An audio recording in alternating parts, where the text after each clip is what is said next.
안녕하세요. 헬로헤더입니다. 겨울 산행의 묘미를 아시는 분들이라면 요즘도 산행 준비로 여념이 없으실 텐데요.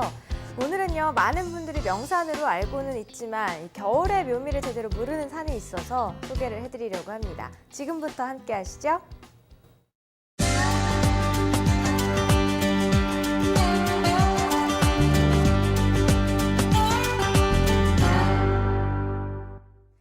네, 준비할 것도 많고 신경 써야 할 것도 유독 많지만 그만큼 후회 없을 만큼 아주 멋진 비경을 볼 수 있는 곳, 바로 겨울산입니다. 사람들이 많이 가는 곳도 좋지만요, 때로는 좀 조용하고 한적한 곳을 찾아가고 싶기도 하는데요. 오늘은 그런 분들을 위해서 시간 마련해봤습니다. 도움 말씀 주실 국립공원관리공단의 김관형님 나와 계십니다. 어서 오세요. 안녕하십니까? 안녕하세요. 자, 오늘 산행을 떠나기 전에 국립공원의 새로운 소식부터 좀 전해주시죠. 네, 이번에 먼저 전해드릴 소식은 멸종위기종에 관련된 내용입니다.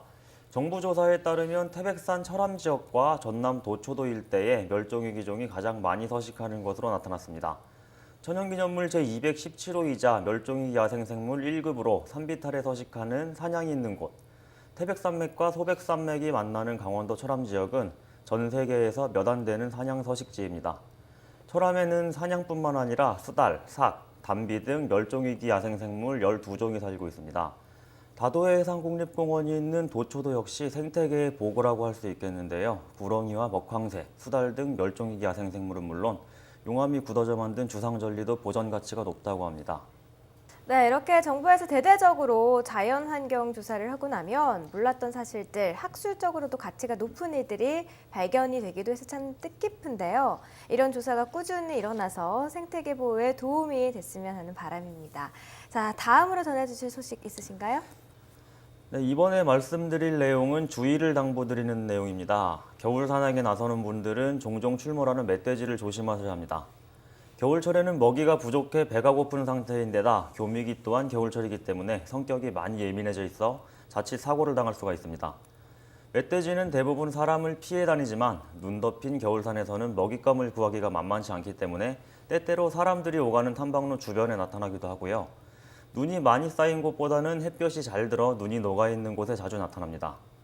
낙엽 위에서 잠을 자기도 좋고 지렁이나 나무뿌리 등 먹이도 얻을 수가 있기 때문입니다. 멧돼지를 비롯한 야생동물들의 겨울나기를 돕고 인간과의 접촉을 줄이기 위해 가을철 도토리나 밤 등을 줍는 행위, 탐방로 주변에 과일 껍질이나 먹다 남은 음식 등을 버리는 행위는 지양해야 합니다. 만약 겨울산에서 멧돼지를 만난다면 큰 소리로 흥분시켜서는 안 되고 차분하면서도 신속하게 자리를 떠나는 게 최선이라고 전문가들은 조언하고 있습니다. 정말 겨울이면 많은 민가에서도 이 멧돼지로 인한 피해를 많이 호소들을 하시는데 네. 특히나 말씀하신 것처럼 산행하시는 분들은 더더욱 주의가 필요해 보이네요. 자, 마지막 소식도 전해주세요. 네, 마지막 소식은 국립공원에서 발생하는 자연자원의 밀반출을 막기 위해 오는 3월까지 특별 단속이 시행된다는 내용인데요. 국립공원관리공단은 해경과 함께 한려해상국립공원과 다도해해상국립공원 등 국립공원의 섬지역을 중심으로 밀반출 특별 단속을 벌인다고 밝혔습니다. 겨울철에는 추위와 파도 등으로 단속이 어렵다는 점을 이용해 섬에서 희귀식물이나 약초 등을 몰래 반출하는 행위가 많을 것으로 보고 있습니다. 자연자원을 밀반출하다 적발되면 3년 이하의 징역이나 3천만 원 이하의 벌금에 처해지고요. 그리고 최근 3년 동안 국립공원에서 자연자원을 밀반출하다 적발된 경우는 507건에 이릅니다. 약초의 경우에는 아예 처음부터 약초 산행을 목적으로 하는 경우가 있을 만큼 밀반출이 참 심각한 수준이라고 하는데요. 생태보호 위해서는 산행하시는 분들께서 이 사항 조금만 더 신경을 써주시기 바라겠습니다.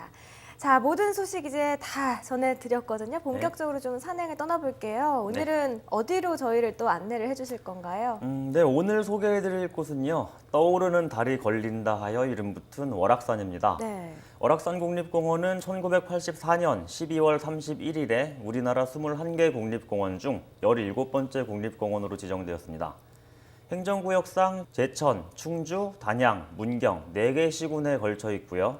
북으로 휘감아도는 충주 호반과 더불어 동으로는 단양 팔경, 소백산 국립공원이, 남으로는 문경세제와 속리산 국립공원 같은 아름다운 자연경관으로 둘러싸여 있습니다.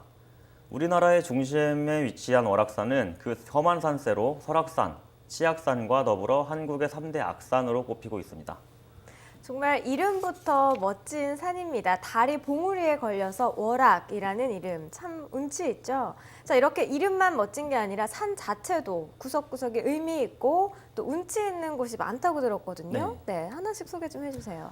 네, 먼저 월악산 국립공원은 해발 1097m의 주봉인 영봉과 함께 영봉 남쪽의 만수봉, 깨달음을 얻는 데는 나름대로 길이 있어야 하고 거기에는 반드시 즐거움이 있어야 한다는 뜻의 도락산, 바위능선이 마치 제비가 날개를 활짝 펴고 하늘을 나는 모습처럼 보이는 제비봉 등 수려한 명산이 모여 있는 곳입니다.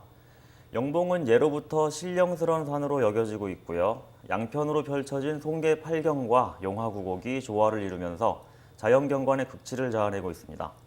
또한 서남계곡과 함께하는 도락산의 아기자기함과 더불어 충주호의 푸른 물과 그리고 충주호와 조화를 이룬 구단봉, 옥순봉은 가히 선경이라 불러도 손색이 없을 정도입니다. 자, 월악산 국립공원은요, 그 국립공원 자체만으로도 경관이 굉장히 좋고 또 산 구석구석에 많은 걸 품고 있지만 그렇지만 주변 환경이 월악산을 더 돋보이게 해준다라는 이야기를 들었어요. 네. 어떤 이야기인가요? 네, 월악산 국립공원의 주변에는 충주호반을 비롯하여 문경세제 도립공원과 제천의 의림지, 단양 적성의 선사유적지와 석회암지대에 형성된 많은 동굴들, 그리고 청풍의 문화대잔지 등 문화경관자원이 산재해 있습니다. 또한 수안보, 문경, 문강, 단양 유황온천이 30분에서 40분 거리에 위치하고 있을 뿐 아니라 공원 내에 미륵대원지를 비롯하여 덕주사, 신륵사 등의 전통 사찰과 덕주사 마애불, 미륵리 5층 석탑, 미륵리 석불입상, 사자 빈신사시 석탑, 신륵사 3층 석탑 등 많은 문화자원을 보유하고 있는 자연과 문화자원이 어우러진 국립공원이라 할 수 있겠습니다. 와, 정말 그 주변 환경이 입이 떡 벌어질 정도입니다. 월악산 가시면 이 산행뿐만 아니라 주변 돌아보시려고 시간 다 쓰셔도 될 것 같은데 무려 4개 도시에 걸쳐진 만큼 주변 상황도 굉장히 아주 든든하고 멋있습니다. 네. 자, 그런데 이렇게 많은 것을 품고 있는 월악산에서는 또 특별한 걸 볼 수 있다고 들었어요. 네, 앞서 말씀드린 산양이 월악산에 서식하고 있습니다. 멸종위기화 생생물 1급이자 국제적 멸종위기 종 천연기념물 제217호인 산양은 우리나라 설악산, 오대산, 월악산, 태백산 및 울진 일대에 서식하고 있는데요. 월악산의 산양은 월악산 국립공원의 기대종임과 동시에 설악산 국립공원의 개체군과 함께 보호 및 복원 사업이 진행되고 있습니다. 자, 월악산은 정말 파면 팔수록 끝도 없이 나오는군요. 네. 아, 정말 꼭 한번 가보고 싶은데요.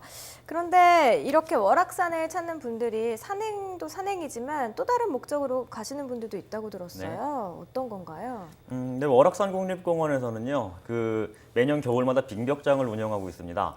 신선폭포와 팔랑소 2개소를 겨울 제한적 사전허가제 빙벽장으로 운영하고 있습니다. 매년 빙벽장으로 많은 인기를 끌어왔지만 올해는 예년보다 높은 평균 기온 탓에 빙폭의 형성이 늦은 데다가 빙질이 좋지 않아서 안전 여건상 팔랑소를 제외하고 신선폭포에 한하여 1월 24일부터 2월 16일까지 운영될 예정입니다. 작년에 비해 열흘 정도 개장 예정일이 늦춰진 상황이고요. 이 또한 빙질이나 기상 여건, 산불 예방 기간 시행 등에 따라 변경될 수 있습니다.